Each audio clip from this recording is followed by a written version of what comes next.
আল্লাহ রাব্বুল আলামিন বলছেন, বান্দারে এই দুনিয়া তো শেষ হয়ে যাবে, কিন্তু আখিরাত তো কোনোদিন শেষ হবে না। কুল্লু মান আলাইহা ফান ওয়া ইয়াবকা ওয়াজহু রাব্বিকা যুল জালালি ওয়াল ইকরাম ফাবিআইয়ি আলাই রাব্বিকুমা তুকাযযিবান। দুনিয়ার সব কিছু ফানা ফানা হয়ে যাবে, টুকরো টুকরো হয়ে যাবে, সব ডিস্ট্রয় হয়ে যাবে, কিছুই থাকবে না। আমার নবীজি যখন নামাজে দাঁড়াতেন, মাগরিবের নামাজ, ফজরের নামাজ, এশারের নামাজে যখন মাঝে মাঝে তিনি সেই ইনফিতার পড়তেন, সূরা তাকবীর যখন পড়তেন, সূরা দুহা যখন পড়তেন, অজরে ঝাড়ায় কাঁদতেন নামাজের ভিতরে। ভয়ঙ্কর এই সমস্ত সূরাগুলো। আল্লাহ রাব্বুল আলামিন বলেন, إذا الشمس كورت وإذا النجوم انكدرت إذا السماء انفطرت وإذا الكواكب انتثرت إذا زلزلت الأرض زلزالها وأخرجت الأرض أثقالها وقال الإنسان ما لها। এই যে আকাশ দেখতে পাচ্ছি, আকাশ ফেটে ফেটে যাবে, তারকাগুলো ছিটকে ছিটকে পড়বে, সূর্য সংকুচিত হয়ে যাবে, জমিন তার ভিতরের সমস্ত কিছু উদ্গীরণ করে দেবে।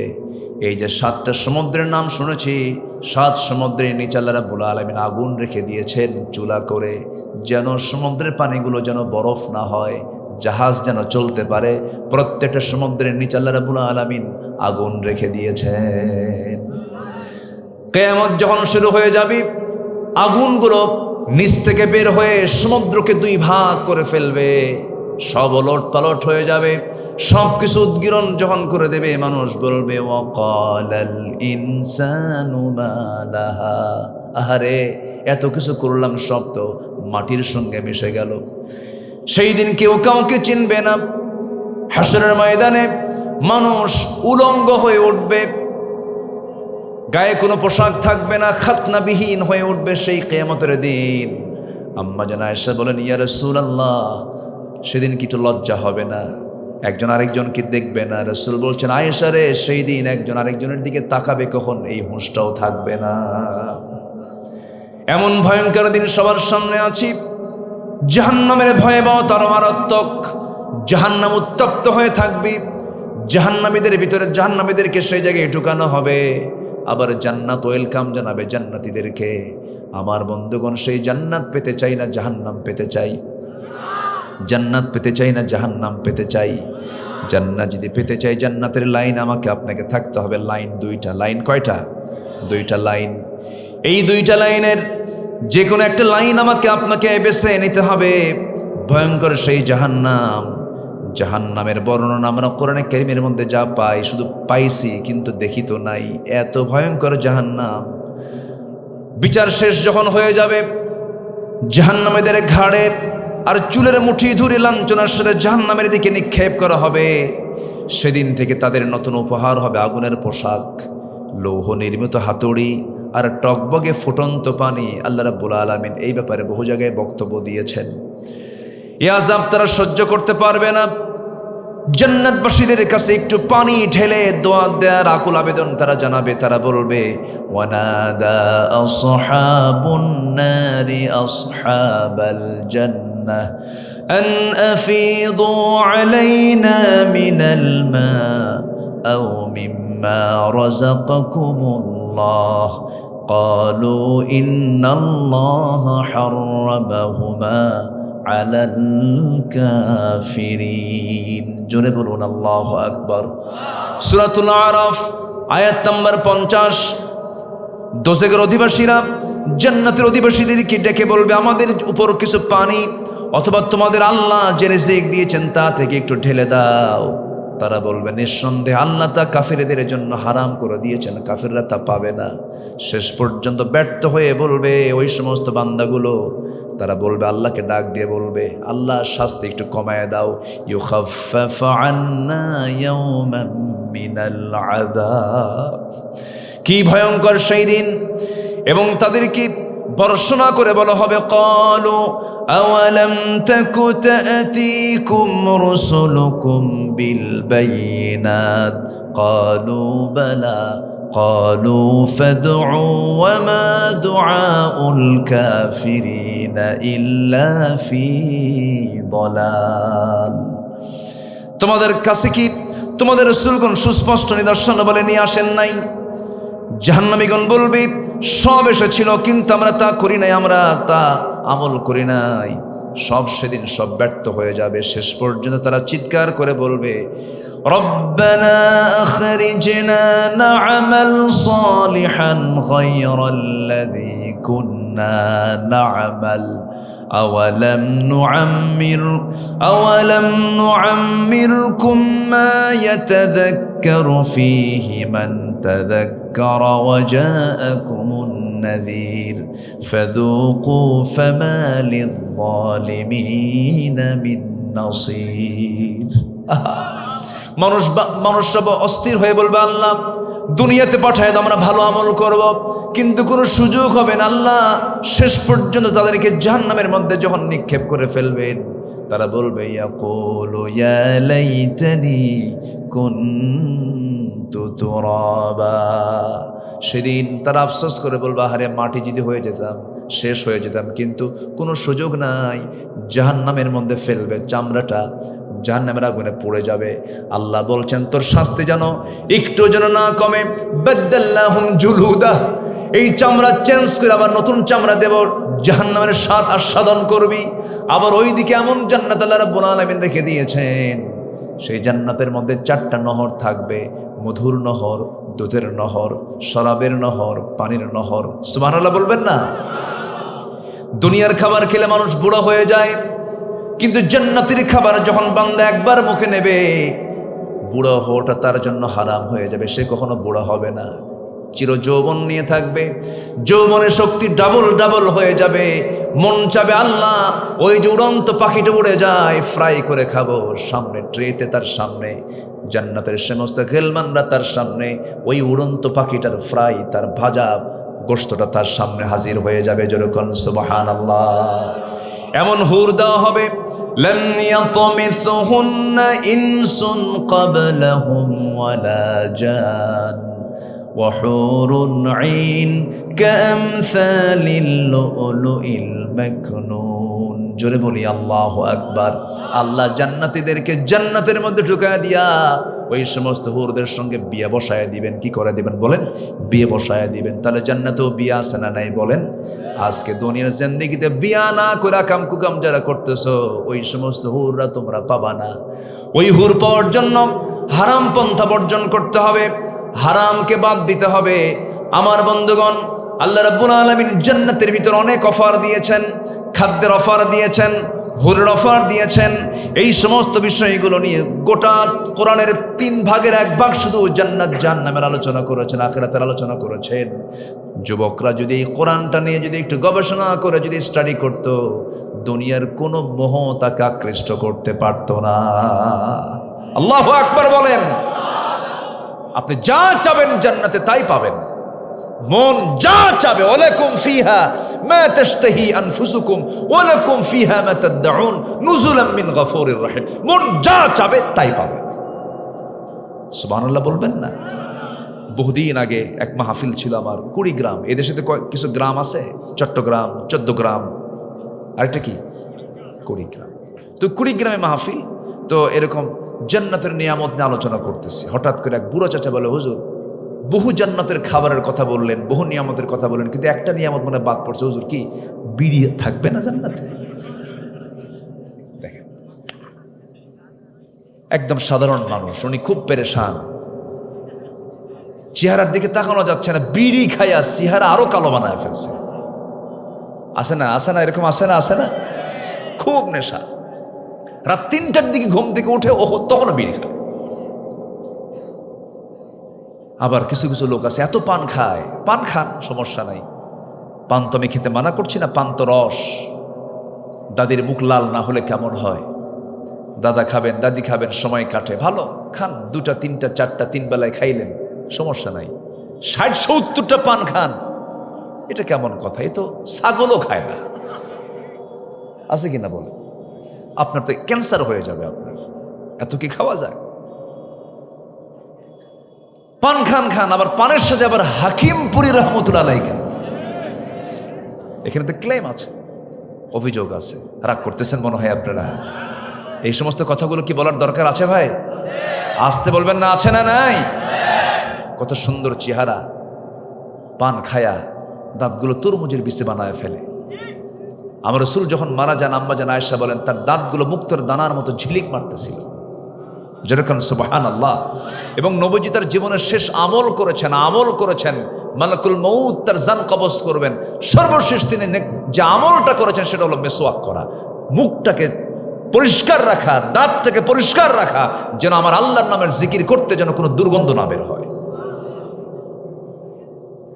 আর সেই মুখের মধ্যে কি ঘুতায় সারাদিন ধরে, আছে কি না বলেন?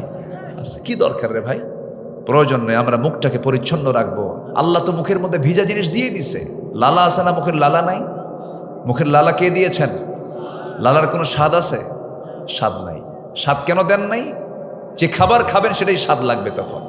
আর লালা যদি স্বাদের হতো, মিষ্টি হতো অথবা টক হতো, পৃথিবীর কোনো খাবার খেতে আপনি মজা পেতেন না। মাঝে মাঝে অতিরিক্ত জ্বর হলে তখন মুখ কি হয় বলেন? সব খাবার তখন কি মনে হয়? তিতা লাগে। আল্লাহ পাক লালাকে স্বাদহীন করেছেন। আবার কানের মধ্যে যে ময়লা আছে, কানের মধ্যে ময়লা আছে না নাই? ওই ময়লাকে কি বলে? গরু খায়। এটা কোন খোল? আচ্ছা, ইয়ারওয়াক্স, কানের যে ময়লা, এই ময়লাটা আল্লাহ পাক এমনি দেননি, এটা দেওয়ার হেকমত আছে। এই ময়লাটা হলো তিতা, হয়তো মুখে নেন নাই, কিন্তু এটার মানে স্বাদ হচ্ছে তিক্ততা। যদি এটা মিষ্টি হতো তাহলে ঘুমিয়ে পড়তেন আপনি রাত্রেবেলা। আর মিষ্টি আছে যেখানে, পিঁপড়া আছে সেখানে, সব পিঁপড়া কি জমা হতো কোথায়? কানে। কান সাফ করবেন না ঘুম পারবেন, বড় বেকায়দা হয়ে যেত। আল্লাহ পাক কানকে সিকিউর করেছেন ওই খোল দিয়া। আল্লাহ রাব্বুল আলামিন আবার চোখটাকে হেফাজত করেছেন সুন্দর করে, লবণ পানি দিয়া খাই হলো মিঠা পানি। আর চোখে থাকে কি পানি বলেন? লবণ পানি, খরা পানি। আল্লাহ রাব্বুল আলামিন খরা পানি কেন দিয়েছেন? কারণ খরা পানি এজন্য দিয়েছেন, বান্দার তোর চোখের মধ্যে জীবাণু ঢুকে যাবে, বিভিন্ন ব্যাকটেরিয়ার সৃষ্টি হবে, তোর চোখটা নষ্ট হয়ে যাবে, ফুলে যাবে, নানা রোগাক্রান্ত হয়ে পড়বি। কারণ চোখ তো বাইরের জিনিস, সম্পূর্ণ ভিন্ন একটা ভাবে থাকে, খোলা জিনিস, চামড়ায় প্যাকেট না। আমি আল্লাহ রাব্বুল আলামিন তোর চোখটাকে ভাসমান করে স্থায়ী অয়েন্টমেন্টের বন্দোবস্ত করে, স্থায়ী মলমের বন্দোবস্ত করে দিয়েছি, যেন আমৃত্যু তুই তোর চোখটা ঠিক রেখে আমি আল্লাহ আমার সৃষ্টিগুলো দেখে যেন তুই বলতে পারিস আলহামদুলিল্লাহি রাব্বিল আলামিন। সবাই বলেন আলহামদুলিল্লাহি রাব্বিল আলামিন। প্রশংসা কার? আসতে বলবেন না, প্রশংসা কার? এই চোখ দিয়ে দেখবো খারাপ না ভালো, নিজের বউ না পরের বউ? অনেকে চুপ করে আছে, হুজুর কিছুই খবর না, পরের বউ না নিজের বউ? বলতেছে না কেন? হুজুর বিয়েই তো করি নাই, আমি কি কব? হয়তো চিন্তা করছেন হুজুর বউ তো নাই, এখন কার দিকে তাকাবেন? মার দিকে তাকাবেন, মায়ের দিকে তাকাবেন, নিজের বোনের দিকে তাকাবেন। সমস্যা নেই, গুনাহ হবে না। তবে হ্যাঁ, নিজের মাও যদি হয়, মার মাথায় কাপড় দেওয়ার দরকার আছে না নাই? বুকে ওড়না দেওয়ার দরকার আছে না নাই? পিছনের দিকে নিতম্বে প্রশস্ত ঢিলা কাপড় পরার দরকার আছে না নাই? এমন কিছু অসভ্য মা আছে, বালেক সন্তান, ছেলের সন্তানের সামনে ওড়না ছাড়া ঘুরে ফিরে বেড়ায়, বেহায়া বেয়াদব মহিলা, এগুলো আছে না নাই? মাহরাম মানে এটা বোঝা যাবে না যে মাথায় কাপড় দেওয়া যাবে না। মিনিমাম যে কাপড়গুলো রাখা দরকার প্রত্যেকটা নারীর, এমনকি ছেলের সামনেও মাথায় কাপড় রাখা উচিত, চুলটা ঢেকে রাখা উচিত, বুকে ওড়না দেওয়া উচিত। যদি স্বাস্থ্য কোনো মহিলার বেশি হয়, আরও তাকে সতর্ক থাকা উচিত, ভালো যেন তার বাহ্যিকভাবে যেন প্রদর্শন না হয়। আপনি যদি ভালো হয়ে যান, পরিবার ভালো হয়ে যাবে। পরিবার যদি ভালো হয়ে যায়, সমাজ ভালো হয়ে যাবে। সমাজ যদি ভালো হয়ে যায়, রাষ্ট্র ভালো হয়ে যাবে। কিন্তু আজকে মেয়েদেরকে ওই পশ্চিমারা মেয়েদেরকে ঘরের মধ্যে রেখেছে না বের করে দিয়েছে? কি বোরকা পরে না খালি গায়ে? খালি গায়ে উলঙ্গ দুনিয়া। আজকে মেয়েদের গায়ে কোনো পোশাক নাই, অথচ আল্লাহ রাব্বুল আলামিন বলছেন আইয়ুদনিনা আলাইহিন্না মিন জালাবিবিহিন। বের হবে প্রশস্ত কাপড় পরে বের হবে, বোরকা পরে বের হবে, ঢেকে ঢুকে বের হবে। খালাতো ভাই, মামাতো ভাই, চাচাতো ভাই, দুলা ভাই দেখা করা জায়েজ? আজ থেকে দেখা করা জায়েজ। যদিও রক্তের ভাই দেখা করা যাবে না, কারণ সে চাচাতো ভাই বিয়ে জায়েজ। যার সঙ্গে বিয়ে জায়েজ দেখা তার সঙ্গে না জায়েজ, যার সঙ্গে বিয়ে না জায়েজ তার সঙ্গে দেখা করা জায়েজ। এগুলো কার কার কার শরিয়া? কার শরিয়া? আল্লাহর শরিয়া। পর্দা থাকতে হবে। অক্সিজেন যেমন বাঁচার জন্য প্রয়োজন, ঈমান রক্ষার জন্য কি প্রয়োজন? পর্দা প্রয়োজন। এগুলো নিয়ে তো কথা বলে না, এগুলো নিয়ে কোনো কথা নেই। কি যে বেহায়াপনা! সারা বছর বোরকা পরে, বিয়ের দিন বোরকা পরে না। আমি কি ভুল বললাম? সারা বছর বোরকা পরে, ঈদের দিন বিয়ে পড়া বোরকা পরে না। আমি কি ভুল বলতেছি? হাত মোজা পা মোজা লাগায় বাইরে ঘোরাফেরা করে, এদিকে দুলাভাইয়ের সঙ্গে দেখা করে। দুলাভাই তো কম দুষ্ট না, কিছু দুলাভাই দুষ্ট আছে না? বউকে হুন্ডায় তোলে না, খালি শালিকে হুন্ডায় তোলে। এ আছে না নাই? শালিকে হুন্ডায় তোলে। শালি এখন করবে কি? দুলাভাই মানুষ, বড় বোনের স্বামী, না করি কেমনে? যায় লজ্জা শরমে হুন্ডার পিছনে চড়ে, কিন্তু মাঝখানে একটু গ্যাপ রাখে যেন গায়ের সঙ্গে গা না লাগে। দুলাভাই আবার সামনে যে এমন ব্রেক মারে, গ্যাপ পুরো ফিলাম। হারাম এগুলো। যারা মেয়ের বাপ আছেন সাবধান হতে হবে। তাহলে এই চোখ দিয়ে হারাম কিছু দেখা যাবে। নিজের বউ দেখলে সোয়াব না গুনাহ? বলেন, নিজের বউ দেখলে সোয়াব না গুনাহ? সোয়াব। নিজের স্ত্রীর দিকে তাকাবেন, সোয়াব পেয়ে যাবেন। এই চোখের হক আদায় হয়ে যাবে। সুন্দর করে প্রশংসা করবেন, আমার স্ত্রী তুমি আমার জীবনের শ্রেষ্ঠ রাজরানী, গোটা দুনিয়াতে তোমার চাইতে সুন্দর কোনো নারী নাই। এই কথা ওই পুরুষই বলতে পারে, ওই স্বামী বলতে পারে যে স্বামীটা পৃথিবীর কোনো নারীর দিকে তাকায় না। যে পুরুষ পৃথিবীর কোনো নারীর দিকে তাকাবে না, শুধু বইয়ের দিকে তাকাবে, তার চোখে সবচেয়ে সুন্দর নারীকে? বলেন বলেন বলেন কে? এটা মাথায় রাখতে হবে। সুখী হতে হলে ইসলাম মেনে চলতে হবে, তাহলে সুখ পাবেন। ইসলাম মানবো না, কোথাও কোনো সুখ পাওয়া যাবে না। এই চোখের হক আদায় করার দরকার আছে না নাই? আছে। চোখের হক আমরা আদায় করব। আল্লাহ রাব্বুল আলামিন এই চোখটাকে কত সুন্দর করে বানিয়ে বলছেন, আলাম নাজআল লাহু আইনাইনি ওয়া লিসানান ওয়া শাফাতাইনি ওয়া হাদাইনাহুন নাজদাইন। আমি কি দোয়া করে দেব? এই যে লোকগুলো চলে যায়, কি কষ্ট পাচ্ছেন আপনারা? এক নাম্বার চাপছে। এই কি আব্বা, বসো বসো বসো বসো বসো বসো। আমি কি দোয়া করে দেবো নাকি আপনারা? তো যাচ্ছেন কেন? এই যে দুই একজন করে ওঠেন, একটু একটু বসেন। তবে শয়তান তো নাই এখানে মনে হয়, নাকি? আসতে কবেন না, শয়তান আছে না নাই? তা আমার মনে হয় চেনে না শয়তান।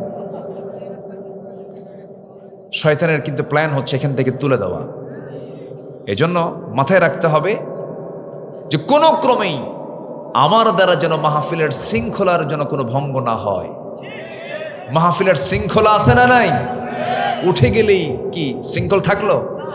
সৌন্দর্য থাকলো? ফেরেশতারা আছে, তারা রেকর্ড করছে। আপনার দ্বারা যেন কোনো শৃঙ্খলা ভঙ্গ না হয়। যদি মামলা করে একবার ফেরেশতা, কাম কিন্তু সারা কেউ উঠবেন না। দয়া করে একটু বসুন। রহমত লাভের উপায় হলো 15টা, কেবল চলতেছে 1 নাম্বার। কত রাস্তা পাড়ি দিতে হবে আর আপনি মারতেছেন দৌড়। এটা কেমন কথা? একটু বসুন। তাহলে চোখটা কার অবদান বলেন তো? বলেন কার অবদান? আল্লাহর অবদান। প্রত্যেকটা মিনিটে 15 থেকে 20 বার চোখের পলক আমরা ফেলি, 15 থেকে 20 বার প্রতি মিনিটে। এটা কে করায় দিচ্ছেন? আল্লাহ করায় দিচ্ছেন। এই পলক শুধু পড়েই না, বরং প্রতিটা বার পড়ার সময় অস্ত্র থেকে লিকুইড ছড়িয়ে দেয় পুরো চোখে। এর ফলে চোখ থাকে আর্দ্র, ধুলাবালি, ক্ষতিকর জীবাণু থেকে মুক্ত। পলক হলো চোখের প্রাকৃতিক ওয়াইফার, যা ঘুমের মধ্যেও চোখের সুরক্ষা নিশ্চিত করে।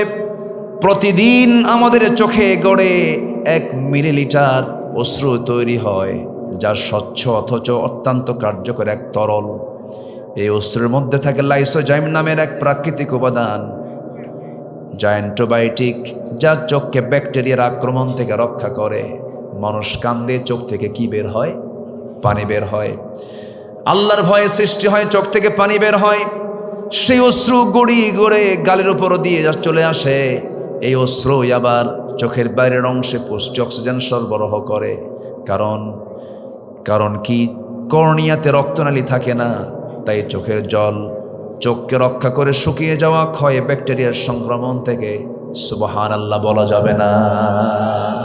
কার কার কার দেওয়া? কার দেওয়া? আল্লাহর দেওয়া। আমাদের এই 2 চোখে, প্রত্যেকের এই 2 চোখে 27 কোটি 40 লক্ষ ফটো রিসেপ্টর নামক নিয়োজিত শ্রমিক আল্লাহর হুকুমে 24 ঘন্টা কাজ করে যাচ্ছে। 27 কোটি 40 লক্ষ ফটো রিসেপ্টর নামক নিয়োজিত শ্রমিক আল্লাহর হুকুমে কাজ করে যাচ্ছে। সুবহানাল্লাহ বলবেন না? কয় ব্যক্তির চোখে এটা? 1 ব্যক্তির চোখে। আল্লাহকে ভুলি কেমন আমরা ভাই? আমার মাথা থেকে পা পর্যন্ত টোটাল বডি নিয়ন্ত্রণ করেন কে? সব আল্লাহ চালান। আল্লাহকে ভুলবো, এর চাইতে বড় বড় কপাল আর কে থাকতে পারে? আল্লাহকে ভোলা যাবে না। সব ভুলি, আল্লাহকে কখনো ভুলতে পারবো না। আল্লাহকে ভোলা যাবে না আমার বন্ধুগণ। আল্লাহর রহমত লাভের আশা করতে হবে। আল্লাহর রহমত পাওয়ার জন্য 1 নম্বর গুণের কথা বলেছি, আমরা মুত্তাকি হয়ে যাব। মুত্তাকি কাকে বলে? সাহাবে কেরামদের জীবনগুলো একটু তালাশ করে খুঁজে খুঁজে বের করব। আম্বে কেরামদের জীবন থেকে কিছু বিষয় জানার চেষ্টা করব। নাম্বার 2 হলো, আল্লাহর রহমত পাওয়ার জন্য আল্লাহ রাব্বুল আলামিন বলছেন ধৈর্য ধারণ করো। আল্লাহ রাব্বুল আলামিন বলেন, ওয়া আতিউল্লাহা ওয়া রাসূলাহু ওয়া লা তানাযাউ ফাতাফশালু ওয়া তাযহাবা রিহুকুম ওয়াসবিরু ইন্নাল্লাহা মা'আস সাবিরিন। জোরে বলুন আল্লাহু আকবার। ধৈর্য আগে না ব্যবসা আগে? আস্তে কয়, একটু দুনিয়ার কথা আগে কই। বলেন, ধৈর্য আগে না ব্যবসা আগে? ব্যবসা আছে কিন্তু ধৈর্য নাই, থাকবে ওর কিছু। কাপড়ের দোকানদার একটা কাপড় বিক্রি করার জন্য 1 কাপড় দেখায় না, 100 কাপড় দেখায়। মেলাগুলো দেখায়, একটা গেঞ্জি নেবে, 7-8টা গেঞ্জি দেখানোর পরও যদি গেঞ্জি না নেয়, এমনও কিছু দোকানদার আছে চোখ গরম করে কয় নে। আছে কিনা বলেন? থাকবে কাস্টমার? থাকবে? থাকবে না। ধৈর্যের পরিচয় দিতে হবে সব জায়গায়। বিয়া আগে না ধৈর্য আগে? আসতে কয়, বিয়া আগে না ধৈর্য আগে? এই যে কিছুদিন আগে একজন মহিলা আমাকে ফোন দিয়ে বলছেন, হুজুর একটা প্রশ্ন করতে চাই। কি প্রশ্ন বলুন? হুজুর, আমার স্বামীটা সকালেও তালাক দেয়, সন্ধ্যাও তালাক দেয়, আমি কি আসি না নাই? কি বুঝতেছেন? সকালেও তালাক দেয়, সন্ধ্যাও তালাক দেয়, আমি কি আসি না নাই? তাহলে দেখেন, শুধুমাত্র ধৈর্যহীনতার কারণে ঈমান চলে যাচ্ছে, বউয়ের সঙ্গে জেনা হয়ে যাচ্ছি। তালাক দেওয়ার পরে আবার কেন্দে বলে, হুজুর বড় ভুল করে ফেলেছে, রাগের মাথায় তালাক দিছে। হুজুর 2টা মেয়ে আছে, সংসার তো নষ্ট করা যাবে না, একটু ব্যবস্থা করে দেন। দেখছেন, মার্ডার করছে, কিন্তু মার্ডার করে কি কয়? ব্যবস্থা করে দেন। কেমনে হবে? কেমনে করে সম্ভব? আপনি তালাক চূড়ান্ত আকারে দিয়েছেন, আর ফেরত নেওয়ার কোনো সুযোগ হবে না। আমার বন্ধুগণ, অসংখ্য পরিবার আমার দেশে আছে, স্বামী স্ত্রী পরিচয় বহন করে চলছে, বাচ্চা কাচ্চা হচ্ছে, কিন্তু সবগুলো জেনা জেনা জেনা। ঠিক কিনা? জেনা। শরিয়ত বোঝে না, ধৈর্য নাই, মুখে যা আসছে তাই কইছে। 1 তালাক তো 3, আত-তালাক মাররাতান, 3 তালাক, আত-তালাক মাররাতান 2 তালাক। কিন্তু কোনো কোড নাই, কোনো নিয়ম নাই, কোনো মানে সিস্টেমই নাই, একসাথে 100 তালাক। আছে না এরকম? 100 তালাক দিয়ে আবার কয়, হুজুর শ্বশুর শুদ্ধ তালাক কি শাশুড়ি শুদ্ধ তালাক দিছে? এগুলো কোনো কথা বলেন তো? ইমানদার ভারসাম্যহীন এরকম হতে পারে? ইমানদার কখনো ভারসাম্যহীন হয়? ইমানদার হবে স্ট্যান্ডার্ড, তার চলাফেরা হবে নর্মাল নেই স্পেশাল। এই স্পেশাল কিসের নর্মাল? ইমানদার থাকবে কি নর্মাল মানুষের মতন স্পেশাল থাকবে? স্পেশাল বলেন? সবাই মিথ্যা কথা বলবে, ইমানদার মিথ্যা কথা বলবে না। ইমানদার থাকবে হলো ব্যতিক্রম। ইমানদারের সাথে অন্য লোকের কোনো সম্পর্ক মানে যে ডিফারেন্সটা হবে আকাশ জমিন। ইমানদাররা তার চলাফেরা, তার চালচলন, তার কথাবার্তা সব হবে একরকম না ভিন্ন রকম? ভিন্ন রকম, একটু ভিন্ন হবে। আমার বন্ধুগণ, ধৈর্যশীল আমরা হব। পৃথিবীতে এমন কোন পয়গম্বর নাই যে পয়গম্বরকে আল্লাহ রাব্বুল আলামিন ধৈর্যের মতো গুণ দেন নাই। ধৈর্য এমন একটা গুণ, এই ধৈর্য যার আছে তার সফলতা নিশ্চিত। ধৈর্য যার নাই তার সফলতা কখনো অর্জন হবে না। এই যে এত রাত ধরে 11:30 বাজে এই মাটিতে শক্ত জায়গায় সারাদিন কাজ করার পরে এখানে বসে বসে আপনারা কোরআন শুনতেছেন, এখানে ধৈর্যের দরকার আছে না নাই বলেন? আছে। ধৈর্য ছাড়া কোনো কিছুই কিন্তু অর্জন হয় না। ধৈর্যটা অবলম্বন করা একটা যোগ্যতা, আর রাগ করা কোনো যোগ্যতা না। রাগ এমনি করা যায়। বাগান সাজাতে অনেক পরিশ্রম করতে হয়, জঙ্গল করতে কি পরিশ্রম করতে হয়? জঙ্গল এমনি এমনি হয়ে যায়। কিন্তু আপনি একটা গার্ডেন বানাবেন, একটা পরিচ্ছন্ন পার্ক বানাবেন, বহু শ্রম সেখানে তৈরি, বহু শ্রম দিয়ে সেই পার্কটা বানাতে হয়, বাগানটা সাজাতে হয়। কিন্তু আপনার জঙ্গল হওয়ার জন্য কিচ্ছু লাগে না, রাগের জন্য কোনো যোগ্যতা লাগে না, রাগের জন্য কোনো পরিশ্রম লাগে না। ধৈর্যের জন্য অবশ্যই যোগ্যতার দরকার আছে না নাই? আমার বন্ধুগণ, আদম থেকে শুরু করে আমার রাসূল পর্যন্ত সব নবীর জীবনে যতগুলো গুণ ছিল এর মধ্যে অন্যতম গুণ হলো সবর ছিল তাদের মাঝে 100%। আদম আলাইহিস সালাতু ওয়াস সালাম জান্নাতের মধ্যে ছিলেন, ভালোই ছিলেন, ভালোই খেয়েছেন। আম্মা জান হাওয়া আলাইহিস সালাতু ওয়াস সালামকে নিয়ে জান্নাতের মধ্যে ভালোই কাটাইছেন। দুনিয়াতে তাদের আসার কোনো প্রয়োজন ছিল না, কিন্তু ওয়াসওয়াসা দিয়েছিল কে? কে বলেন? কে দিয়েছিল? কে দিয়েছিল? শয়তান যদি জান্নাতের মধ্যে গিয়ে আমার আব্বা আম্মাকে যদি ওয়াসওয়াসা দিয়ে যদি ফায়াজাল্লাহুমা পদস্খলন ঘটাতে পারে, সেই শয়তান বুঝি রাজশাহী জেলার তানোর উপজেলা চেনে না? চেনে কি না? শয়তান এসে আপনাকে ধরবে, অ্যাটাক করবে। প্রত্যেক রাত্রের শেষ সময়ে, বরকতের সময়ে, প্রত্যেকটা রাত্রি শেষ সময়ে প্রত্যেক ব্যক্তির কাছে শয়তান চলে আসে, এসে বলে আলাইকা লাইলুন তাবিল, আলাইকা লাইলুন তাবিল, ও বান্দা তোমার রাত বড় লম্বা, ঘুমাও। মুয়াজ্জিন আযান দেয় আসসালাতু খায়রুম মিনান নাওম, আর শয়তান কি কয়? আলাইকা আলাইকা লাইলুন তাবিল, তোমার জন্য রাতটা অনেক লম্বা, ঘুমাও। শয়তান এসে করে কি? হাদিসে আসছে প্রত্যেকটা বান্দার কাছে এসে 3টা গিট মারে। 3টা কি মারে? গিট মারে। এলাকায় কি বলে এটা? গিরা মারে, ওই যে দড়ি দিয়ে। হ্যাঁ, 3টা গিট মারে। 3টা গিট মেরে শয়তান চলে যায়। আমার রাসূল বলছেন তোমরা যদি এই 3টা গিট যদি ছোটাতে চাও, প্রথম গিট হলো ছোটাতে হলে শয়তানের গিট যদি ছোটাতে চাও, যখন তুমি আজান শুনবে, আজান শোনার সঙ্গে সঙ্গে যদি তুমি তোমার পিঠটা যদি বিছানা থেকে যদি আর মাইনাস করে যদি বসতে পারো, 1 নাম্বার গিট ছুটে গেল। বিছানা থেকে নেমে ওযু বানাবা, 2 নাম্বার গিট ছুটে গেল। পায়ে হেঁটে হেঁটে মসজিদের দিকে চলে যাবা, নামাজে দাঁড়াবা, 3টা গিট ছুটে গেল। 24 ঘন্টা শয়তান তোমার ধারে পাশে আসতে পারবে না। রাজি আছেন সবাই? কয়টা গিট ছুটাবো শয়তানের? বলেন বলেন, কয়টা গিট ছুটাবো? বলেন কারা কারা, একটু হাত তুলে দেখেন তো দেখি। আজকের থেকে ফজর আর কাজা হবে না। রাজি আছেন তো সবাই? জোরে বলি ইয়া আল্লাহ। আমাদেরকে ফজর, জোহর, আসর, মাগরিব, আয়েশা 5 ওয়াক্ত সালাত আদায় করার তৌফিক তুমি আল্লাহ দিয়া দাও। জোরে বলি আমিন। আরো জোরে আমিন, আরো জোরে আমিন। আদম আলাইহিস সালাতু ওয়াস সালাম জান্নাতে টিকতে পারলেন না। জান্নাতের পোশাক শরীর থেকে বের হয়ে গেল, খুলে গেল। বারবার তিনি জান্নাতের পাতাগুলো নিচ্ছেন, সতর ঢাকার চেষ্টা করেন, সতর ঢাকতে পারেন না। আল্লাহ রাব্বুল আলামিন বলছেন আদম রে, আমার সিদ্ধান্ত চূড়ান্ত হয়ে গেল, তুমি আর থাকতে পারবা না। قلنا اهبطوا منها جميعا فإما يأتينكم مني هدى فمن تبع هداي فلا خوف عليهم ولا هم يحزنون জোরে বলুন আল্লাহু আকবার। আদম তুমি চলে যাও, দুনিয়াতে এসে পড়লেন, পৃথিবীতে কোনো মানুষ নাই, এই দুইজন ছাড়া সংসার জীবন শুরু হয়ে গেল। কত ঘাত প্রতিঘাত, কত বিপদ মুসিবত, সব মুসিবতে পড়েও তিনি আল্লাহকে বলেন নাই। ধৈর্যের পরিচয় দিয়ে যে দোয়াটা পড়েছেন সেই দোয়াটা আমরাও আল্লাহ পাক আমাদেরকে শিখাইয়া দিয়েছেন। আদমের দোয়া, কার দোয়া?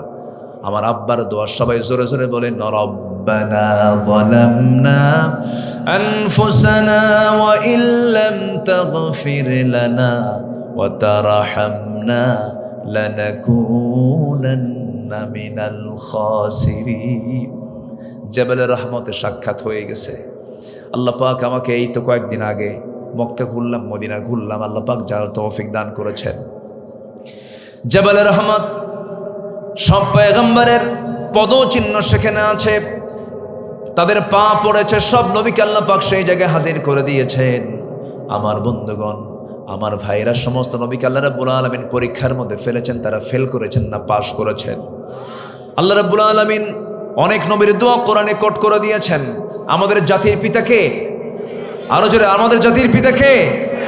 পরীক্ষা কম না পরীক্ষা বেশি? কোন নবীকে আগুনে নিক্ষেপ করা হয়েছিল? কাকে কাকে কাকে কাকে? আগুনে। তাহলে দেখেন, একজন নবীকে আগুনের পুড়ে মারার অর্ডার দেওয়া হয়, একজন নবীর বিরুদ্ধে আগুনে পুড়ে মারার যদি অর্ডার দেওয়া হয়, এখান থেকে বুঝে নিতে হবে দিন কায়েমের সংগ্রামে আমরা যারা এগিয়ে যাব, অবশ্যই বাতিলদের আক্রমণ আছে না নাই? এখান থেকে শিক্ষা নিতে হবে। আমার নবীর গায়ে মশা মাছি পড়তো না। আমার নবী সূর্যের নিচে হাঁটলে আল্লাহ পাক সূর্যের নিচে একখণ্ড মেঘ দিয়ে রাখতেন। আমার নবী যে ঘামলে পরে সেই ঘাম কৌটাই তুলে সাহাবীরা আতর বানায় ব্যবহার করতেন। সেই নবীরও দাঁত ভেঙে দেওয়া হয়েছে, সেই নবীর কোমর অকেজ হয়ে গেছে। কোদাল দিয়ে পরিখা খনন করতে করতে খন্দকের ময়দানে সেই রাসূলকে দেশ ছাড়া করা হয়েছে। না খেয়ে থাকতে হয়েছে মাসের পরে মাস, উপোস থাকতে হয়েছে। এত কষ্ট, এত নির্যাতন সহ্য করেছেন একমাত্র কারণ সকল নবীদের ভীষণ এবং মিশন ছিল একটাই, সেটা হলো তাগুতকে পরিহার করে আল্লাহর দ্বীনকে আল্লাহর জমিনে কায়েম করা। আমরা সব দেখা শেষ করেছি আমার দেশে। গোটা পৃথিবীর দ্বিতীয় বৃহত্তম মুসলিম জনপদ বাংলাদেশ। এই 54 বছর, 71 থেকে এই 2025 সাল পর্যন্ত 54 বছর বহু সরকার আসছে গেছে। এর আগেও পাকিস্তান পিরিয়ডে আইয়ুব করেছেন শাসন, মুজিব দিয়েছেন ভাষণ, জিয়া কেটেছেন খাল, আমাদের চাচা এরশাদের তাল বেতাল। 16 বছর মাঝখান দিয়ে চলছে শুধু হরতাল আর হরতাল। সব দেখা শেষ। আগামীর বাংলাদেশকে আমরা সাজাতে চাই কোরআনের বাংলাদেশ। রাজি আছেন কারা কারা? হাত উঁচু করে দেখান মুসলমান।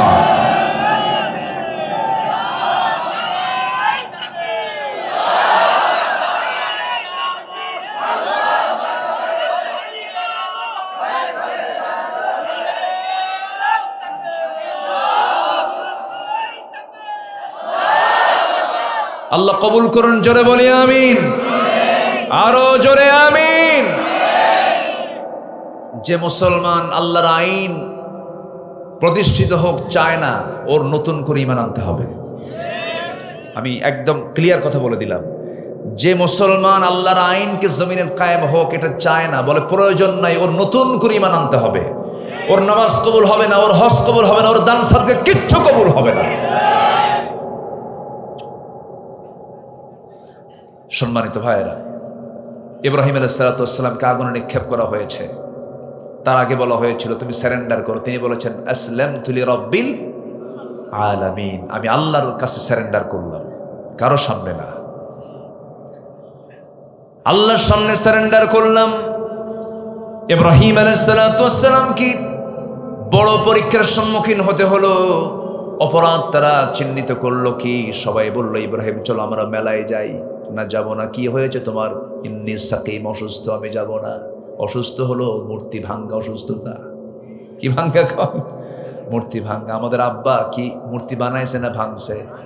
আর আমরা কি করি? বানাই। মাশাআল্লাহ।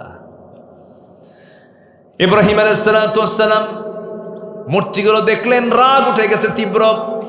বাপ মূর্তি বানাইছে রে, মূর্তি ভাঙ্গে। আমাদের আব্বা, যিনি ইব্রাহিমের আব্বা ছিল, মূর্তি নিজে বানাতো, নিজের হাতে বানায় মূর্তিগুলো আবার বেচতো। এমন দেবতা বেচা খায়। এমন দেবতা কি খায়? বেচা খায়। একদিন বলছে, আব্বা তুমি মূর্তি বেচে খাও। আল্লাহু আকবার। অনেকগুলো মূর্তি বানাইছে। বানানোর পরে ঝুড়িতে করে নিয়ে আসতে হবে। বাপ আজর বলছে, ইব্রাহিম ঝুড়িতে করে তুমি নিয়ে আসো বাজারে, মূর্তিগুলো বেচতে হবে। আচ্ছা আব্বা আপনি যান। পাঠায় দিস আগেই। সবল সন্তান, মজবুত সন্তান, শক্তিশালী সন্তান, দেহে প্রচন্ড শক্তি। রাগ উঠছে মারাত্মক হারে। প্রত্যেকটা মূর্তির মাথাগুলো মটকায় দিছে। বুঝুন তো, মাথাগুলো মটকায় দিয়া মূর্তি ওই ঝুড়িতে তুলে মাথায় নিয়ে চলে আসছে বাজারে। বাপের সামনে যখন সেই ঝুড়িটা নিচে নামাইছে, দেখে একটার মাথা ঠিক নাই। জিব্বাই কামড় দিয়ে বলে, আব্বা এগুলো করছো কি? আব্বা আমার দোষ নাই, মারামারি লাগছিল। কি লাগছিল? আমাদের আব্বা দেখছেন কি ছিলেন তিনি? কোনো ভয় পেতেন না। রাষ্ট্র শক্তি তাকে বলে ফেললো।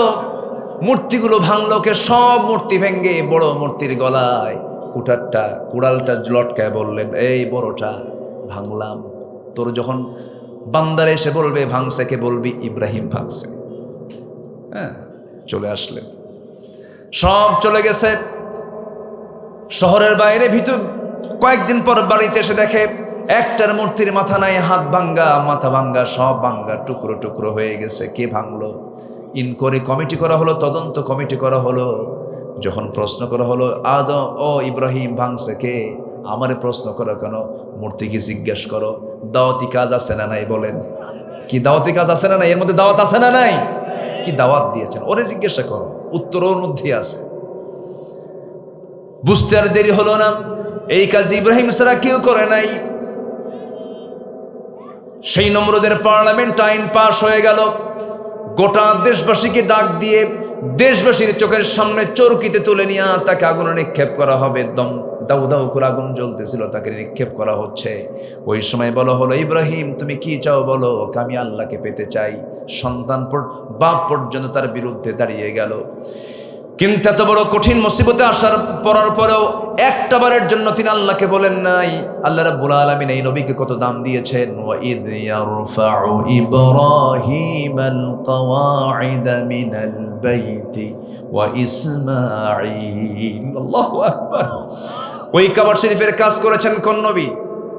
বলেন কোন নবী? কোন নবী বলেন? মূল মিস্ত্রিকে আর লেবারকে বলেন। লেবারকে ও ইসমাঈল। মিস্ত্রি ছাড়া লেবার চলে না, লেবার ছাড়া মিস্ত্রি চলে না। জোগাল দিতেন ইসমাঈল আলাইহিস সালাতু ওয়াস সালাম। কাজ করলেন। আল্লাহ রাব্বুল আলামিন কি বলছেন? আল্লাহ রব্বানা তাকাব্বাল মিন্না ইন্নাকা আনতাস সামিউল আলিম। এই দোয়াটা ইব্রাহিমের দোয়া, আদমের দোয়া শিখলাম, আমার নবীর দোয়া শিখেছি, এরপরে ইব্রাহিমের দোয়া শিখলাম আমরা। এরকম করে যত নবী পৃথিবীতে এসেছেন, বিপদে যখন পড়ে গেছেন, দোয়া পড়েছেন, আল্লাহর কাছে সাহায্য চেয়েছেন। একজন নবীকে মাছ গিলে খেয়ে ফেলেছিল। কোন নবী বলেন? কোন নবী? ইউনূস আলাইহিস সালাতু ওয়াস সালাম।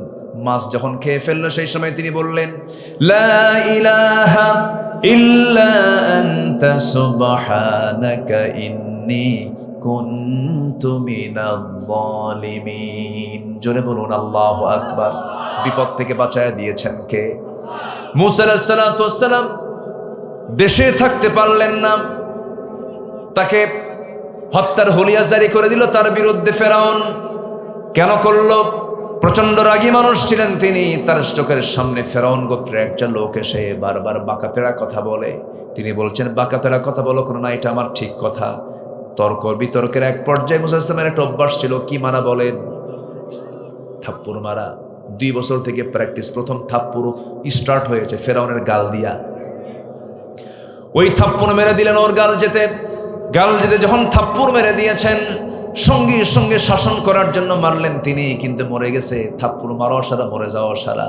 আল্লাহকে বলছে, আল্লাহ দোষ তো আমার না, আমি তো মারছি ওকে শাসন করার জন্য, বেয়াদবি করে মরে গেছে, দোষ আমার না, দোষ তোমার, তুমি মেরে ফেলছো।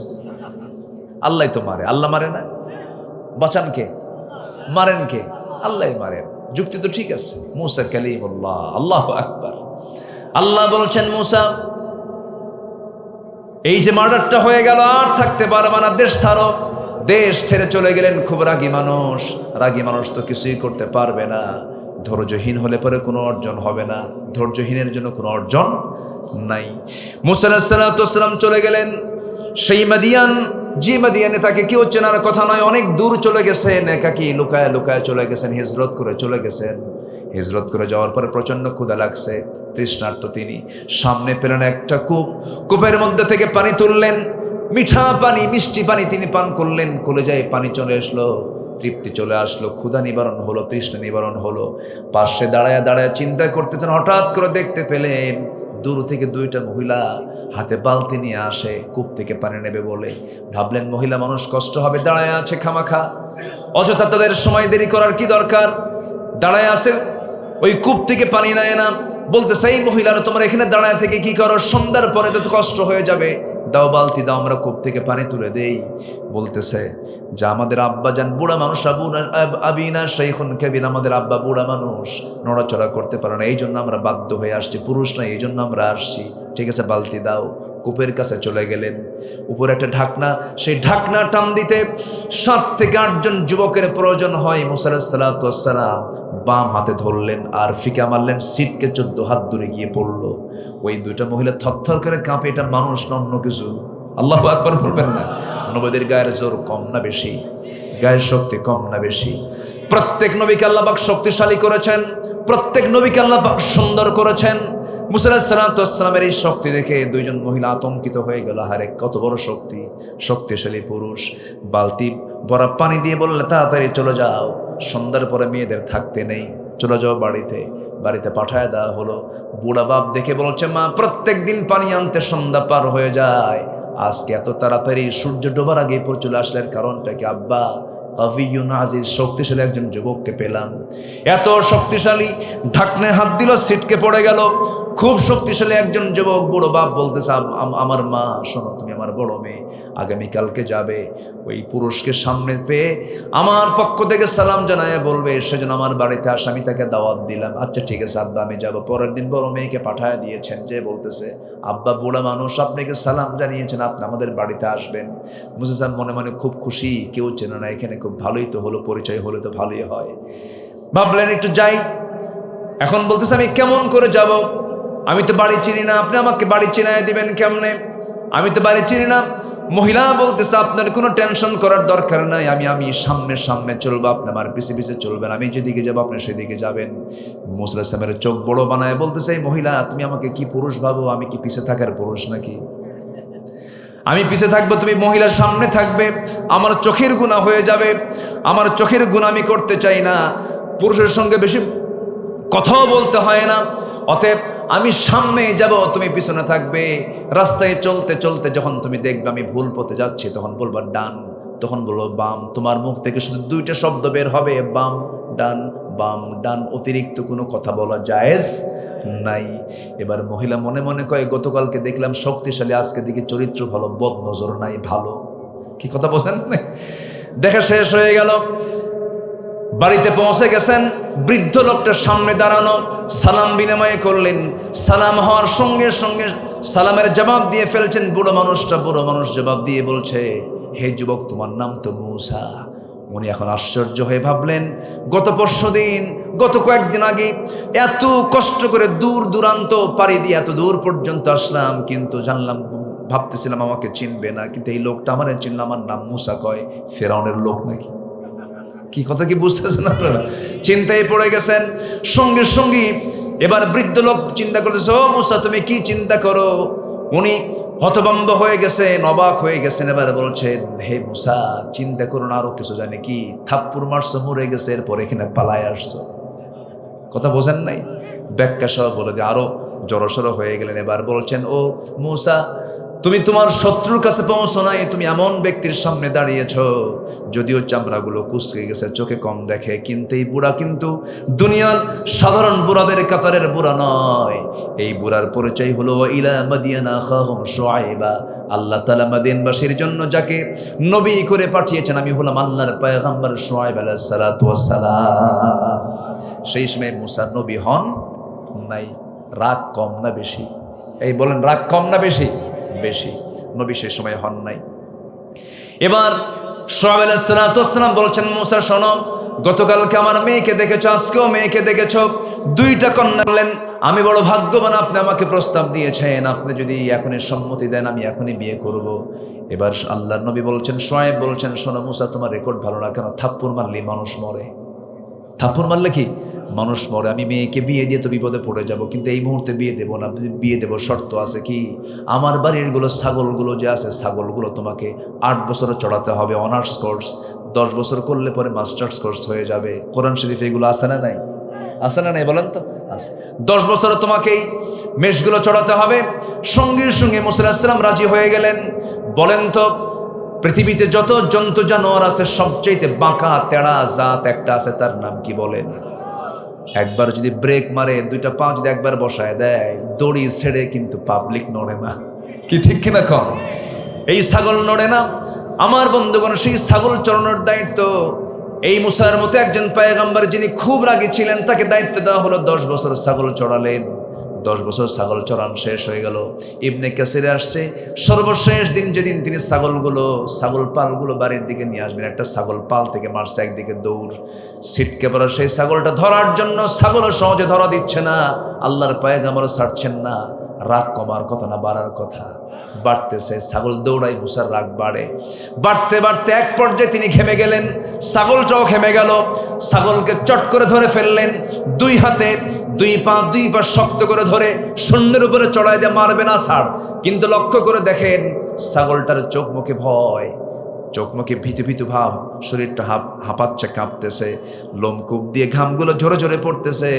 মূসা আলাইহিস সালামের মধ্যে একটু দয়া হলো, আরে ছাগল মাইরা কি লাভ, 2 হাত থেকে ছেড়ে দিয়ে কোলের মধ্যে তুলে নিয়া একটু আদর করলেন, একটু তাদের প্রতি দয়া পরবশ হলেন, মোহাব্বত করে কাছে টেনে নিলেন, আর ভাবলেন তোরে মেরে কি লাভ, তোকে মারবো না, তোকে মাফ করে দিলাম।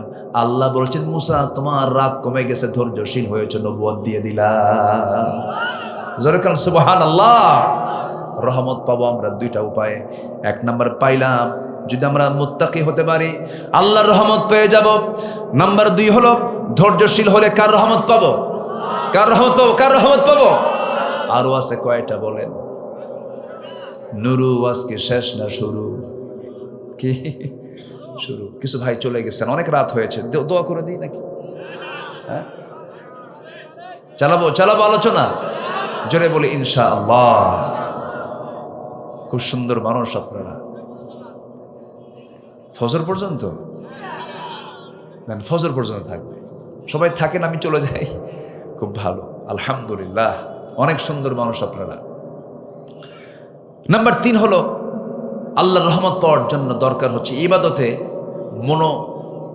মনোযোগী হওয়া, মনোনিবেশ হওয়া। ইবাদতে মন যেন অন্যদিকে না যায়। সকল ইবাদতে মনোযোগ দিব কার দিকে? আসতে বলবে না, কার দিকে? অর্থাৎ মুখলেস হব। কি হব? মুখলেস। আবার এই তানোরের মুখলেস হওয়া যাবে না। মুখলেস নামের লোক আছে না? নাই, ওই মুখলেস না, কিন্তু এটা হচ্ছে কোরআনের মুখলেস। কিসের মুখলেস? কোরআনের মুখলেস হতে। আল্লাহ রাব্বুল আলামিন বলেন, ওয়ামা উমিরু ইল্লা লিয়া'বুদুল্লাহা মুখলিসিনা লাহুদ-দ্বীন হুনাফা'a ওয়া ইউকিমুস সালাতা ওয়া ইউতুস যাকাতা ওয়া যালিকা দীনুল কাইয়্যিমাহ। মুখলেস হতে হবে, একমাত্র আল্লাহর জন্য ইবাদতকে নির্দিষ্ট করতে হবে। নাম্বার 4 হলো, দান করব দেখে দেখে না, আল্লাহর সন্তুষ্টির জন্য। বলুন কার জন্য? কার জন্য? কার জন্য? আল্লাহ বলছেন, বান্দারে মা তুনফিকু বিয়ামিনি, যা তুমি ডান হাতে দান করেছো, বাম হাত জানে না বাম হাত দিয়েছে, ডান হাত জানে না, এমন গোপন দানকারীকে আমি আল্লাহ রাব্বুল আলামিন আর শাজনিবারের ছায় আমি তাকে জায়গায় করে দেব। রহমত কার পাবো আমরা বলেন? আল্লাহর রহমত পেয়ে যাবো, আল্লাহর পথে দান করবো। মান যাল্লাযী ইউকরিদুল্লাহু করদান হাসানান ফায়ুযাইফাহু লাহু আদআফান কাসীরা। নাম্বার 5 হলো আল্লাহর স্মরণে লিপ্ত থাকা। আল্লাহকে স্মরণ করলে রহমত করবেন কে? ফাযকুরুনি আযকুরুকুম ওয়াশকুরুলি ওয়ালা তাকফুরুন। নাম্বার 6 হলো তওবা করা। কার কাছে? আসতে বলেন। তওবা করা কার কাছে? ক্ষমা চাওয়া কার কাছে বলেন? আমাদের গুনাহ আছে না নাই? ক্ষমা চাওয়ার দরকার আছে না নাই? গুনাহ আছে, যারা ক্ষমা চাইতে হবে তার কার কাছে? রহমত দেবেন কে বলেন? আল্লাহ দিবেন। আল্লাহর রহমতে ধন্য করবেন। নাম্বার 7 হলো আল্লাহর উপরে ভরসা করা। সকল জায়গায় আল্লাহর উপরে ভরসা করা। ছেলে হয় না, মেয়ে হয় না, মাজারে যাবো না আল্লাহর কাছে চাবো। মাজারে যাবো না আল্লাহর কাছে চাবো। কার কাছে চাইবো? ছাগল নিয়ে যায় মাজারে, আছে কি না? আছে আছে আছে। এগুলো করা যাবে না। কারো কাছে সন্তান পাবেন না। ওই বাবার দরবারে যে সন্তান পাবেন না। কিছু কিছু লোক আছে কি নিজের বাপকে বাপ কয় না, বাবার দরবারে আসে যায় বাবা, আছে না? বাবা একটা বাচ্চা দিবা, ওকে বাচ্চা দেওয়ার মহাজন। বাচ্চা দেওয়ার মহাজন কে? বলেন বলেন, কে কে কে? আল্লাহ দেন। ইব্রাহিম আলাইহিস সালামকে সন্তান দিয়েছেন 80 বছরে। কত বছরে? 80 বছরে। বুড়া মানুষ আল্লাহ দিয়েছেন। আল্লাহ পারেন না? আল্লাহ পারেন। আল্লাহই তো পারেন। সন্তান বারবার মেয়ে হয়। মেয়ে সন্তান হলে পরে স্বামী রাগ করে বউকে বলে তোর পেট পচা। এগুলো হারাম কাজ, নিন্দনীয় কাজ। এমন কেমন ঘটনা আমার দেশে ঘটেছে। বারবার মেয়ে হওয়ার কারণে বউকে তালাক দেয়। কত নোংরা, কত অসভ্য, কত বড় জাহেল আছে না? এরকম আছে। পেট পচা। মেয়ে হলে পেট পচা হয়? আমার নবী মেয়ের বাপ না ছেলের বাপ? সবগুলো আমার নবীর কি ছিল? ছেলে না মেয়ে? মেয়ে ছিল। 4টা মেয়ে ছিল। রাসূল বলেছেন 4টা মেয়ে আমার। যার ঘরে 3টা মেয়ে তার জন্য 3টা জান্নাত। যেরকম সুবহানাল্লাহ। কখনো এই সমস্ত বিষয় নিয়ে গালমন্দ করবেন না। আল্লাহ নারাজ হয়ে যাবেন, রহমত থেকে বঞ্চিত হয়ে জাহান্নামে চলে যাবেন। সন্তান দেওয়ার ফয়সালা কার হাতে? আল্লাহর হাতে। 7টা মেয়ে হয়েছে আমার এক মুসল্লি হেডমাস্টার। 7টা মেয়ে বলে আমাকে এসে বলে, হুজুর আমার 8ম মেয়ে স্ত্রীর গর্ভে, তখন হয়নি। তো 8ম বাচ্চা যখন মেয়ে হলো, আমি তো আলহামদুলিল্লাহ কইছি, কিন্তু আমার 14 গোষ্ঠী সব আমার বাড়িতে হাজির। এক একটার চোখের দিকে তাকালে মনে হয় আগুন আর রক্ত মনে হয়ে বের হয়ে আসতেছে। এত রাগ, লজ্জা নাই, শরম নাই। বাচ্চা বারবার নাও, এই বাচ্চার নাম রেখে দাও ইতি, সমাপ্তি।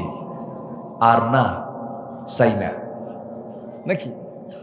হুজুর আমাকে এরকম করে নাসিহা করে, আর আমি মনে মনে ভাবলাম যে তোরা যা বল বল, আমি তো খুশি, আমি তো মেয়ের বাপ। হুজুর আমি আমার মেয়ের নাম রেখে দিয়েছি আশা, মানে আরো আসুক। শুকরিয়া আদায় করার মতো কিছু বান্দা দুনিয়াতে আছে না নাই? মনক্ষুণ্ণ হওয়া যাবে না। বরঞ্চ মেয়ের সন্তানকে যদি আপনি লালন পালন ভালোভাবে করতে পারেন, 1000 সন্তান ছেলে সন্তানের চাইতে মেয়েই ভালো। বলি আলহামদুলিল্লাহ। বাপকে আদর করে বেশি কারা? ওরে বাপরে বাপ। এখন তো খুব মেয়ে মেয়ে করতেছেন খুব, কিন্তু মেয়ে হলে পরে মুখে কোনো আওয়াজ নাই। কি খবর, কি খবর, বাচ্চা কাচ্চা হয়েছে, খবর কি, কি হয়েছে? মেয়ে। আর যদি হয় ছেলে, কি ছেলে, মনে হয় এখনই 10 লাখ টাকা চায় বসে আছে। আছে না রে বলেন তো? ওমান ইয়াতাওয়াক্কাল আলাল্লাহ ফাহুয়া হাসবুহ ফাইযা আযামতা ফাতাওয়াক্কাল আলাল্লাহ ইন্নাল্লাহা ইউহিব্বুল মুতাওয়াক্কিলিন। আল্লাহু আকবার বলেন। ইয়াহাবু লিমান ইয়াশাউ ইনাসা ওয়া ইয়াহাবু লিমান ইয়াশাউ যুকুর। আল্লাহ যাকে চান ছেলে, যাকে চান মেয়ে। আবার আকিমা বন্ধ করে দেন। ফয়সালা, সিদ্ধান্ত একমাত্র চূড়ান্ত কার পক্ষ থেকে? কার পক্ষ থেকে? আল্লাহর পক্ষ থেকে। আমার বন্ধুগণ, নাম্বার 8 হলো রহমত পাবো আমরা যারা পবিত্রতা অর্জন করে চলবে। নাপাক অবস্থায় থাকবে না, নাপাক চিন্তা করবে না, নাপাক দল করবে না। আমার দেশে নাপাক দল আছে না নাই? যে দলে নামাজ নাই, সেই দলে, যে দলে নামাজ নাই সেটা হচ্ছে নাপাক দল। ওযু আছে ওদের? যে দলে নামাজ নাই তার ওযু আছে, ওর গোসল আছে, তাহলে পাক না নাপাক? নামাজ ছাড়া যে দল, ওটা হচ্ছে পাক দল না নাপাক দল? নাপাক দলে যাওয়া যাবে না। আল্লাহ পাক আমার প্রতি আল্লাহর রহমত নাজিল করবেন। নাম্বার 9 হলো কৃতজ্ঞতা প্রকাশ করতে হবে। কৃতজ্ঞ বান্দা যে আল্লাহ তার প্রতি রহমত নাজিল করেন। লা ইন শাকারতুম লা আযীদান্নাকুম ওয়া লা ইন কাফারতুম ইন্না আযাবী লাশাদীদ। নাম্বার 10, আল্লাহর ভয়ে কাঁদা। আমরা কাঁদবো কার ভয়ে? কাঁদবো কার কাছে?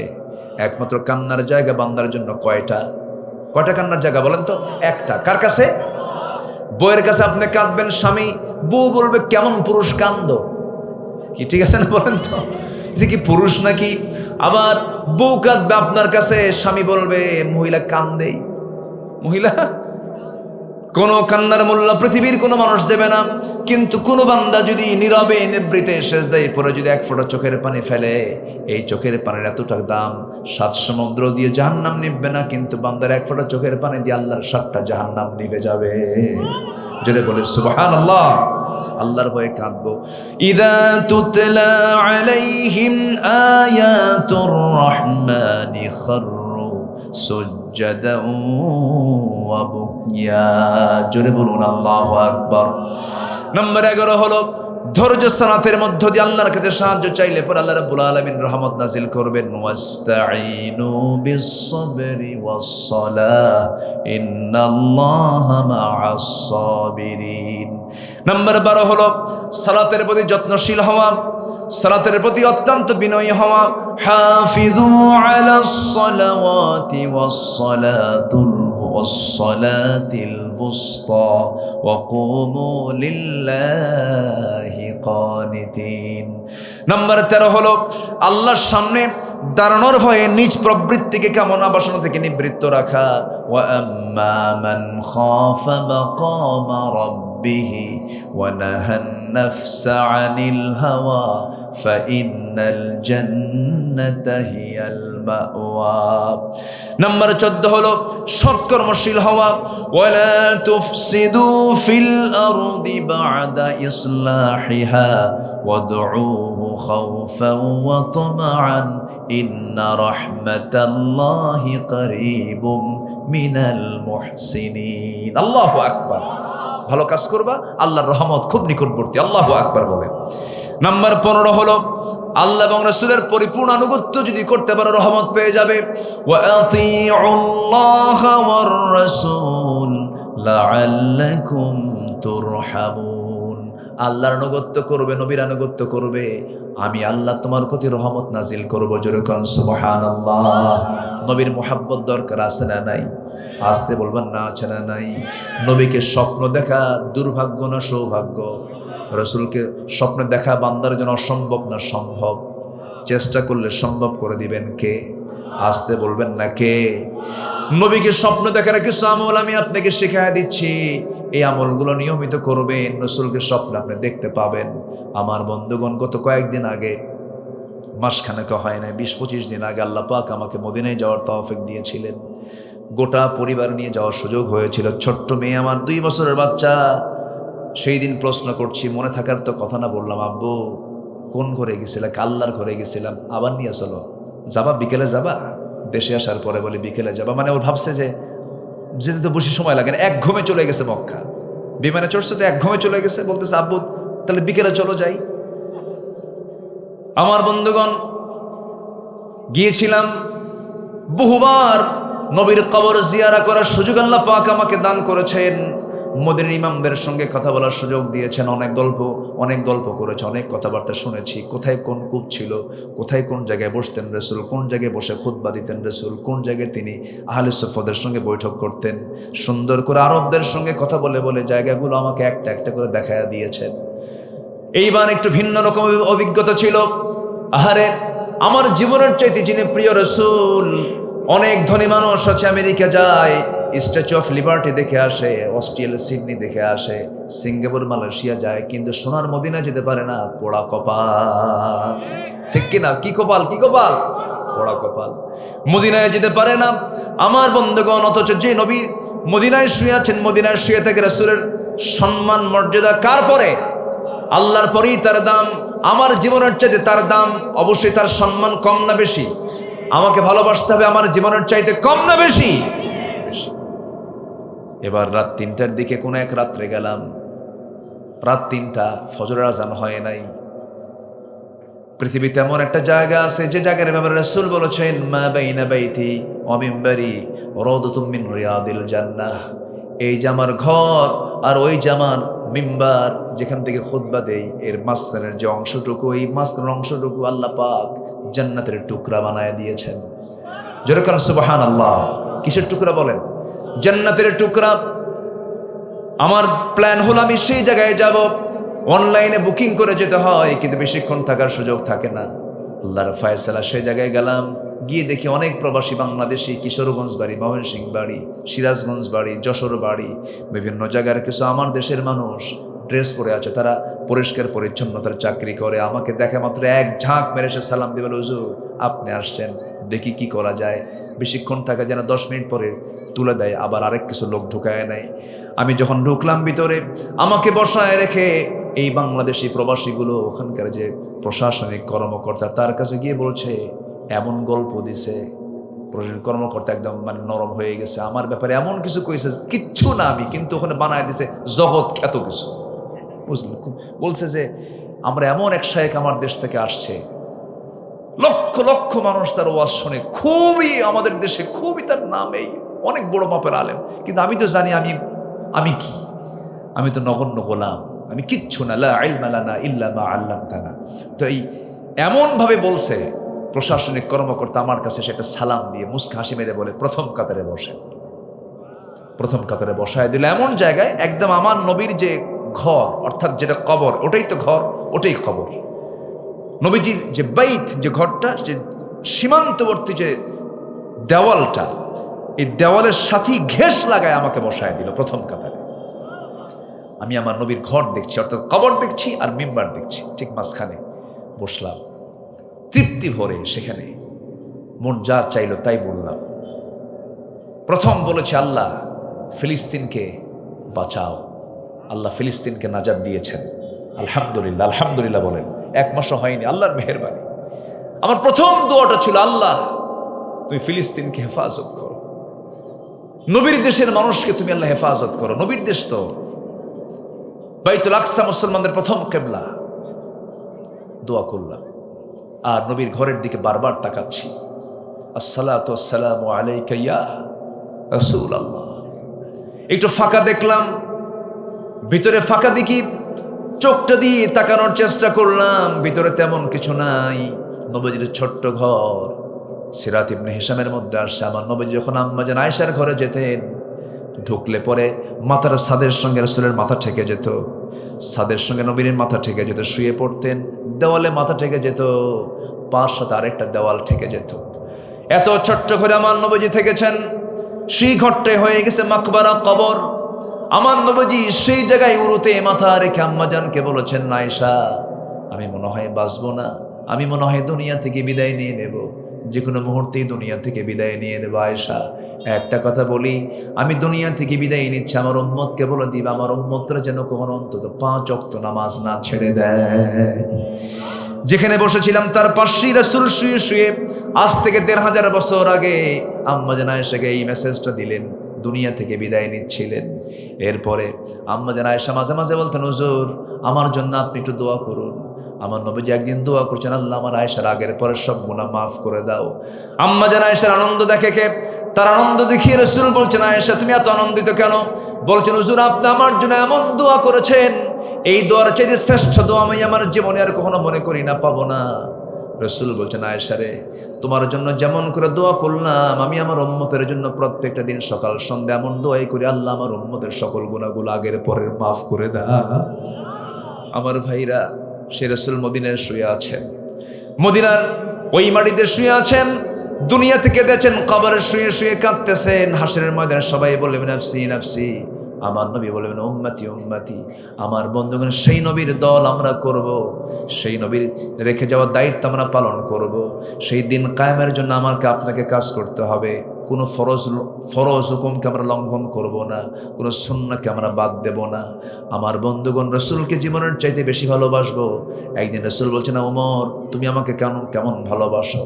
সঙ্গে সঙ্গে ওমর ফারুক চোখ বন্ধ করে বলছে, হুজুর আমার জীবনের চাইতে একটু কম ভালোবাসি। না, ভালো করে বলো। একসময় হাওমাও করে কেঁদে বলছেন ওমর ফারুক, আল্লাহর কসম হুজুর আমি আমার জীবনের চাইতে আমি আপনাকে বেশি ভালোবাসি। সাহাবীদের দাম এত কেন হয়েছে? সকল সাহাবীরা রাসূলকে জীবনের চাইতে বেশি মহব্বত করেছেন, জীবনের চাইতে বেশি ভালোবেসেছেন। আমার নবীজি মক্কার মানুষ মদিনায় চলে আসছেন, রাতের আধারে হিজরত করে চলে আসছেন। একজন সাহাবী ছিলেন এত বড় ধনী মানুষ, মক্কার সবচেয়ে ধনীদের একজন, অন্যতম ধনী ছিলেন। বড় ব্যবসা ছিল, বউ কালেমা পড়ে নাই, সন্তান কালেমা পড়ে নাই। সকালবেলা ঘুম থেকে উঠে যখন দেখে রাসূল নাই রে, কাউকে বললেন না, ব্যবসা থুয়ে দিলেন, চাবি থুয়ে দিলেন, বউ থুয়ে দিলেন, বাচ্চা রেখে গেলেন, চলে গেলেন মদিনায়। নবীর সামনে হাজির হয়ে বলছেন, ইয়া রাসূলুল্লাহ আপনি আমাকে না বলে চলে আসছেন, রাতের আধারে চলে আসছেন, আমি কি আপনাকে ছাড়া থাকতে পারি নাকি? আমি চলে আসছি হুজুর। রাসূল বলছেন, বউ নাই, বাচ্চা নাই, হুজুর বউ কেমনে নিয়ে আসবো, সন্তান কেমনে নিয়ে আসবো, ব্যবসা বাণিজ্য কেমনে নিয়ে আসবো, দুনিয়ার সব ছাড়লাম আমি আপনার মহব্বতে। হুজুর কোন সুবহানাল্লাহ। আমার নবীজি বেশ কিছুদিন পর দেখতে পেলেন এত বড় ধনী মানুষ আব্দুর রহমান ইবনে আউফ রাদিয়াল্লাহু তাআলা আনহু বদর যুদ্ধে অংশগ্রহণ করেছেন, উহুদ যুদ্ধে অংশগ্রহণ করেছেন। তিনি দেখতেছেন মদিনার মসজিদের সামনে ইতিমের মতো বসে আছেন, বউ হারা, সন্তান হারা, ব্যবসা হারা, দেশ ছাড়া। আমার রাসূল কেঁদে ফেলে বলছেন, আব্দুর রহমান তোমাকে দেখে আমার চোখে পানি চলে আসলো, তোমার বড় কষ্ট হচ্ছে মনে হয়। তিনি হেসে হেসে বলছেন, ইয়া রাসূলুল্লাহ আমি আপনাকে পেয়েছি, আল্লাহকে পেয়েছি, দিনকে পেয়েছি, আমার কিচ্ছুর দরকার নাই। আমার নবীজি বলছেন, আব্দুর রহমান তোমার জন্য দেখি কি ব্যবস্থা করা যায়। আনসার এক সাহাবীকে ডাক দিয়ে বলছেন, আনসার সাহাবী এদিকে আসো, আমার আব্দুর রহমান কি একটু নজর দাও তো, তুমি তো ধনী মানুষ। ঘোড়ার পিঠে চড়ে আনসার সাহাবী তাকে দুইটা খেজুর বাগান দেখায় দেন, বড় বড় দুইটা খেজুর বাগান। দুইটা খেজুর বাগান দেখানোর পরে বলছেন, ভাই আব্দুর রহমান এই দুইটা খেজুর বাগানের মালিক আল্লাহ পাক আমাকে বানিয়েছেন, তোমার যে খেজুর বাগানটা এই মুহূর্তে তোমার পছন্দ হবে, এই মুহূর্তে তোমার নামে আমি দলিল করে দেব। এই কথা শুনি আব্দুর রহমান ইবনে আওফ বলছে, ভাই আর তুমি কি করবে বলো? আমি জানি এই মদিনার কোনো মেয়ের বাপ তোমার সঙ্গে মেয়ে বিয়ে দেবে না, কারণ তোমার টাকা নাই, পয়সা নাই, ঘর নাই, বাড়ি নাই। অতএব আমার আল্লাহ পাক দুইটা স্ত্রী দান করেছেন, যে কোনো একটা স্ত্রীকে তালাক দেব, আমার বউকে তুমি তোমার বউ বানাইয়া নিবা। কি মোহাব্বত, কি উজাড় করে দিয়েছেন তারা। আব্দুর রহমান ইবনে আওফ খুব খুশি হলেন, বুকের সঙ্গে জড়িয়ে ধরে বলছেন, আমার আনসার ভাই রে, আল্লাহর কসম করে বলে আমি তোর প্রতি দারুণ খুশি হয়ে গেছি। কিচ্ছু লাগবে না, বউ তালাক লাগবে না, খেজুর বাগান লাগবে না, আমি তো একটু ব্যবসা বুঝি, বাজার দেখায় দাও, একটু সুন্দর করে শুরুটা করে দাও, বাকি আল্লাহর সাহায্য। ব্যবসা শুরু করলেন, কয়েক রতি সোনা কামাই হলো, বিয়ের প্রয়োজন হলো, কারণ যৌবন আছে যার বিয়ের প্রয়োজন আছে, তার বিয়ে করার জন্য তিনি মেয়ে খুঁজতে লাগলেন। মেয়ে পছন্দ হয়ে গেল, বিয়ে শাদী করলেন। 3-4 দিন পর আমার নবীর দরবারে এসে নতুন পোশাক, সুঘ্রাণ আতর টাতর নিয়ে রাসূলের সামনে যখন হাজির হলেন, রাসূল বলছেন, আব্দুর রহমান তোমাকে কয়েকদিন যাবত দেখি না, তুমি কোথায় গিয়েছো? তোমার মতলব তো ভালো মনে হচ্ছে, বিয়ে শাদী করছো নাকি? চেহারা সুন্দর হয়ে গেছে। সঙ্গে সঙ্গে আব্দুর রহমান বলছেন, হুজুর বিয়ে শাদী করছি, আমার দাওয়াত দিলে না। হুজুর মনে ছিল না, কি ছিল না বলেন? বিয়ের সময় কিন্তু মনে আসতে কয়, অনেক কাছের বন্ধু বাদ পড়ে না। কে রে তুই বিয়ে করলে আমার কইল কি, ভাই গেছিলাম পছন্দ হয়েছে, বিয়ে করাই দিয়েছে, এরকম হয় কিনা বলেন? আমার নবী যেমন খারাপ করলেন না। আমার নবীজি বলছেন, আব্দুর রহমান বিয়ে করেছে ভালো কথা, জরুরি টাকা পাইছো কোথায়? ব্যবসা করেছে হুজুর, কয়েক রতি সোনা কামাই, আনি না, কয়েক রতি সোনা কামাই করেছি। আমার নবীজি কেঁদে কেঁদে বলছেন, আল্লাহ আমার আব্দুর রহমানের ব্যবসায় বরকত দাও, পরিবারে বরকত দাও। এত সম্পদের পাহাড় তার মদিনায় হয়ে গেল। তাবুক অভিযানের সময় তিনি 3 বস্তা সোনা দান করেছিলেন। মারা যাওয়ার পরে 13 সন্তান তিনি রেখে যান। 13 সন্তানগুলো কুড়াল দিয়ে কেটে কেটে সোনা ভাগ করতে হয়েছে। সব হলো নবীর দোয়ার ফসল, নবীর সঙ্গে মোহাব্বতের ফসল। নবীকে মোহাব্বত করলে, আল্লাহকে মোহাব্বত করলে, দিনকে মোহাব্বত করলে ও দুনিয়াতে বরকত দেন, আখিরাতে বরকত দিয়ে দিবেন তিনি আমারকে। রহমত দিবেন কে বলেন? আল্লাহ। অতএব আল্লাহর রহমত পাবার জন্য 15টা উপায় যে আজকে বললাম, আমরা এগুলোকে পালন করবো, জোরে বলে ইনশাআল্লাহ।